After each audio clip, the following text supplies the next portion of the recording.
Hello, this is Alexio Zella, and today I will pick and gut this Diskus 24RK/70. It's a ABUS Diskus, and I think it's an interesting lock. The RK is for rekeyable. Here is the key. So it just goes in here and then directly opens that shackle, so it is key retaining. So for this lock, I had a hard time coming up with a tensioner. I usually prefer tensioning the top of the keyway. I do have some Sparrows top of keyway tensioners, but none of them quite fit. I mean, the way that this keyway is shaped, even these ones that have the notch, just doesn't quite fit in there. A little too big. So then that leaves bottom of keyway tension. I have a couple southward tensioners. One of them's too thick. The other one does fit in there, which would work pretty well. But I was looking at my key, and that fourth pin is set pretty low. Getting around it to set that fifth pin is going to be tough with bottom of keyway tension if I'm just trying to pick off the warding at the side. So what I ended up doing is I took a wiper insert and just kind of filed down my own insert. It was a little too wide. I filed a little bit off the side here just to get it to perfectly fit in here. That gives some pretty good tension. So I'll pick this with this is a Jimmy Long's. I believe this is the low profile ground hook in 23 thousandths. Let's see if I can pick this today. Nothing on 1 or 2.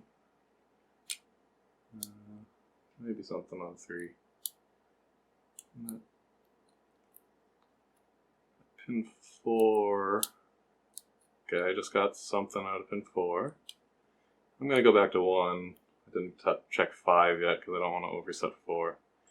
And see, pin 2 I think is set. So I think that's 4, 1, and 2 is set, I believe. Sometimes I have trouble with pin 3. I don't know what pin 3 is doing. I'm going to check on pin 5. For that one, it does work with this 23 thousandths round, but I prefer this medium flat hook, 19 thousandths. So I'm just going to work around the warding a bit there.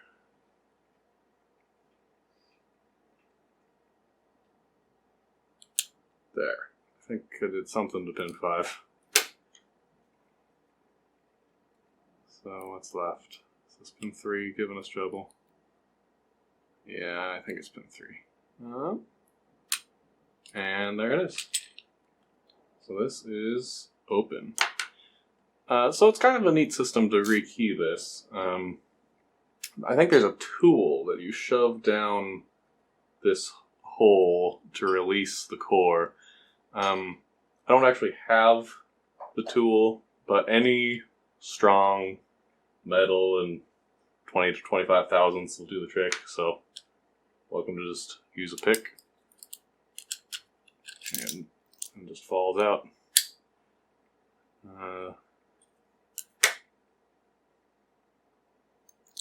So let's get this gutted.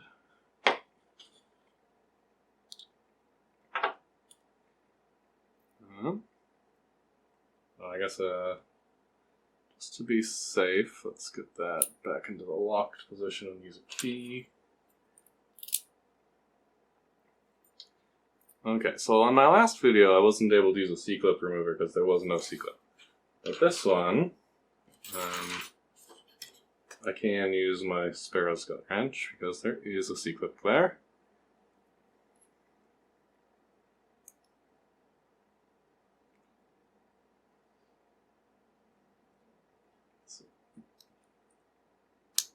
There we go.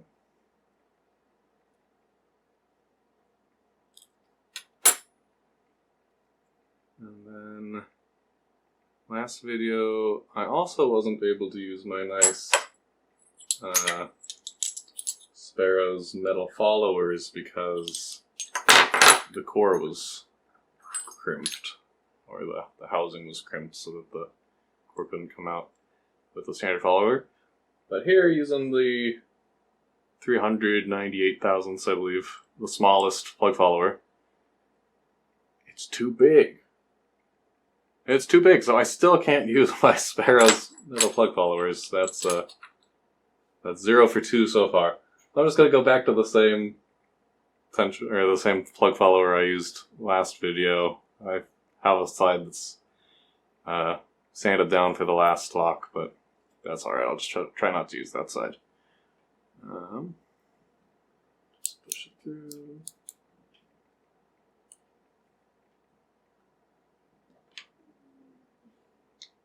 Okay, so here's our pins. Look at these in the tray.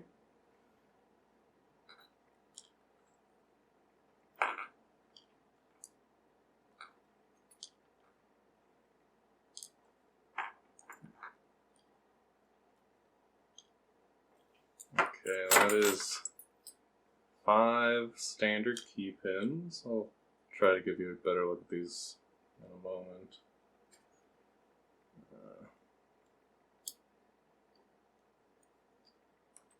Let's get this.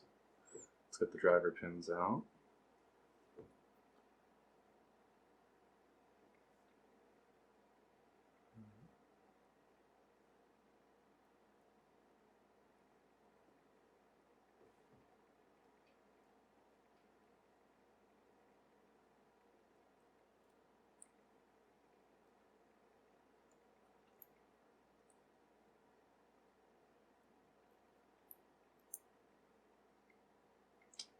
My last video I uploaded about a month ago as of the time of this recording. I'm not sure when I'll upload this, but I'd say a video every month or two sounds about right for me.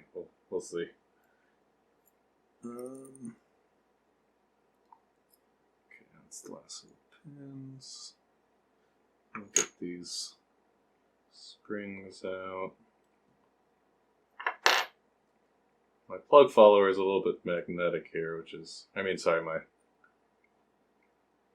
pinning tweezers are a little magnetic here, which can be annoying with these springs, but that's alright.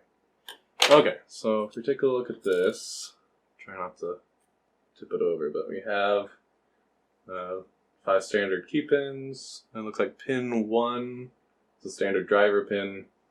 All the other driver pins are spooled here.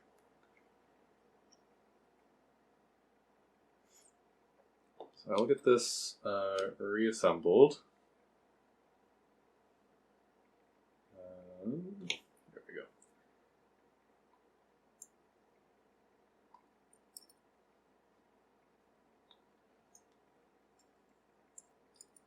I don't really have any experience filing down metal, so fortunately it's not a very hard task to file down a tiny bit off a wiper insert. If you have a wiper insert that's farther off from the right size, that might be more of an issue though.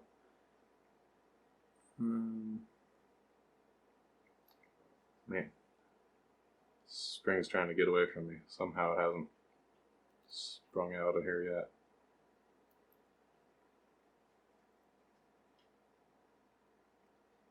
What am I doing?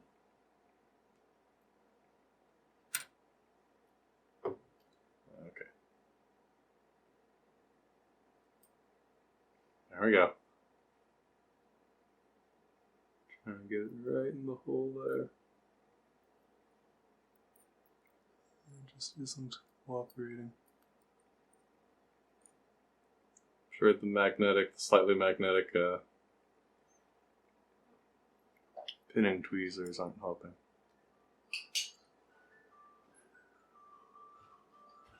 Okay, just one last spring. Put it on from the other side.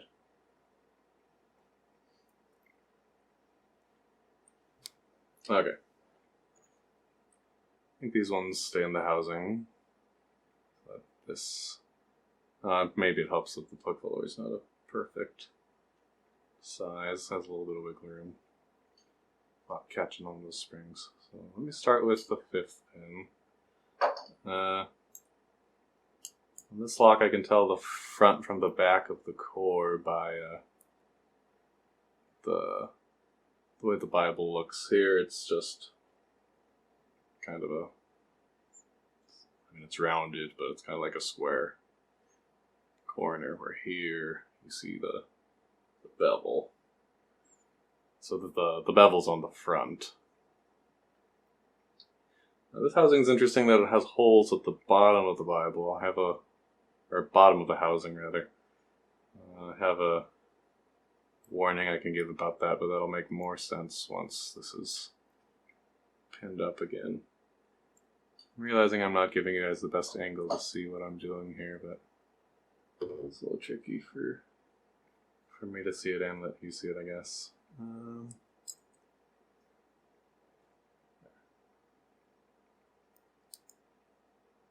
There.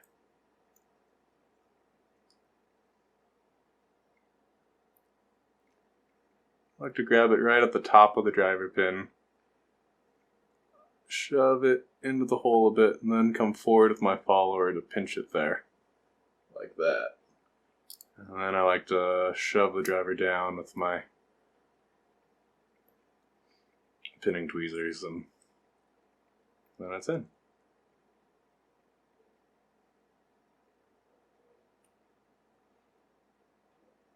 Okay, one last driver pin.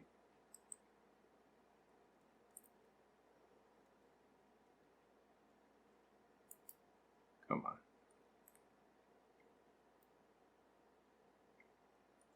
What am I doing?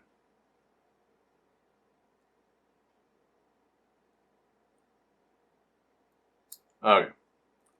Whew. That's out of the way. Get these key pins back in here.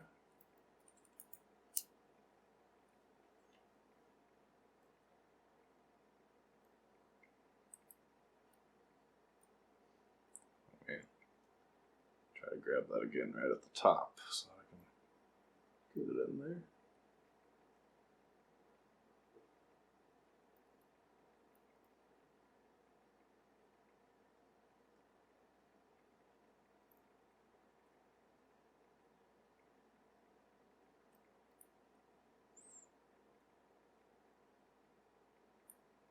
Oh, that one's upside down.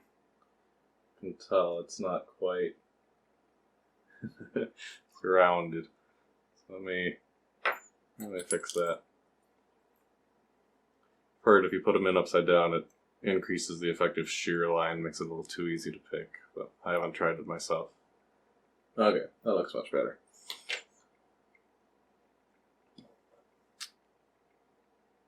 So, carefully gotta put this back in.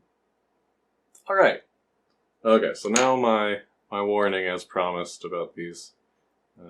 I guess I can get my C-clip back on here first.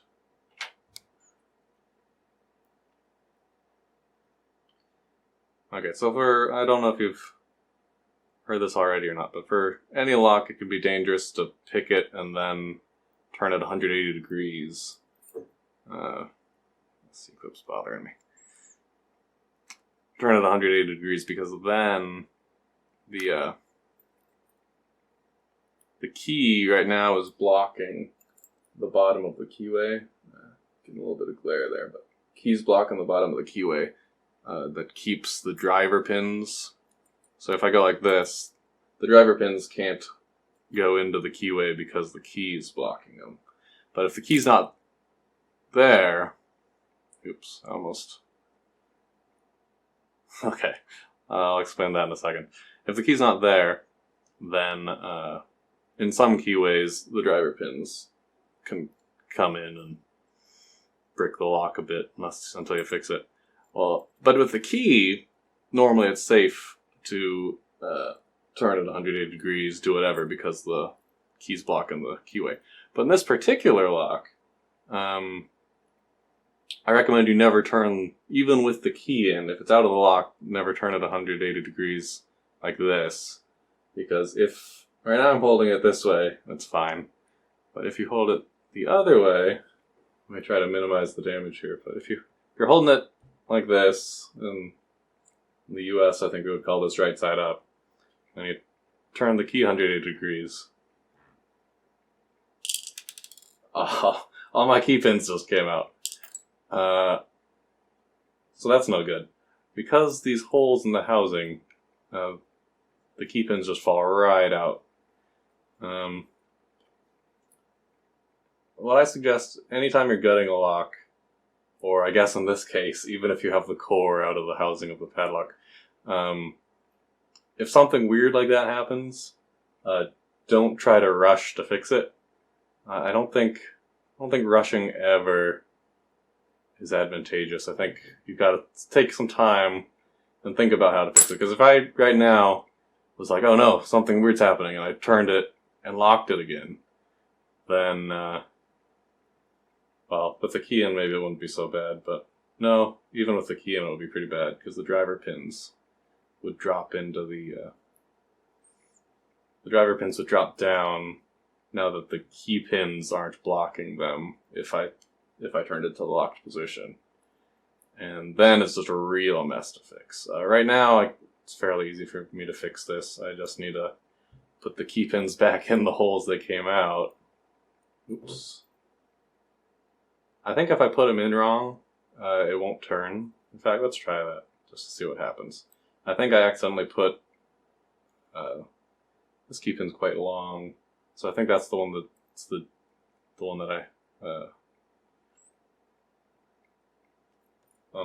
I guess my key's in right now. Well, I have two keys. I think that's the fourth pin here that's such a low cut. But I accidentally put something else in the fourth pin.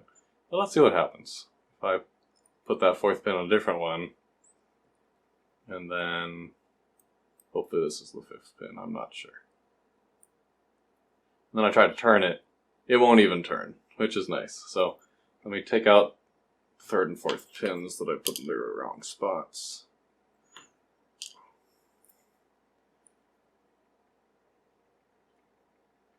Okay. Try not to get them in upside down. There's the fourth pin, I think. Did I do it wrong again? Oh my goodness.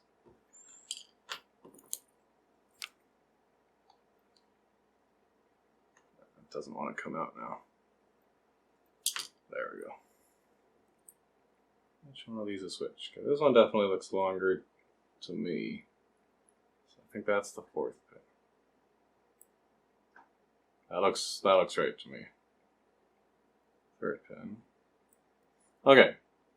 That is still not turning. Maybe I mixed up the third and the fifth pin. This is just a lesson that on this lock, don't tilt it 180 degrees even with the key in. Just makes everything worse. Go there. It is turning, so yeah, I think it goes there, but I need to get the last key pin in here. Alright, there we go. And there it is. I have one last tip on this lock. It can be a little hard to get it back in here. You see, it's straight right there. So you need to make sure that make sure this flat part is lined up with that. So you actually need to unlock it. This is where you get into some trouble if you're tilting this and trying to get it to the right spot, and you tilt it 180 degrees. You can get a pin or two falling out right there. So do watch out for that, but it's about lined up. But you can't just shove it in. You do need something in there, just like we did earlier. If you're concerned about bending a pick or something, I don't think it's usually an issue if you take it out right away. But you can also use just a bent paper clip, depending on the size of the paper clip, I guess, and some old pliers. It doesn't work quite as well, but let me see if I can get it. Maybe I can show you how this works a little bit too. It's this lever here that has to move out of the way. So if I poke this in, let's see.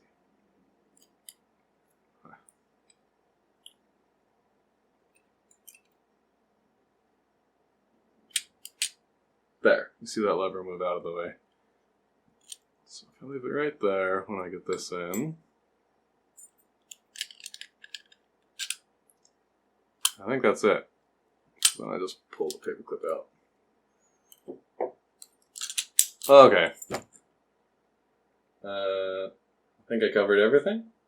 This has been the Diskus 24RK70. Thanks for watching, and have a good day.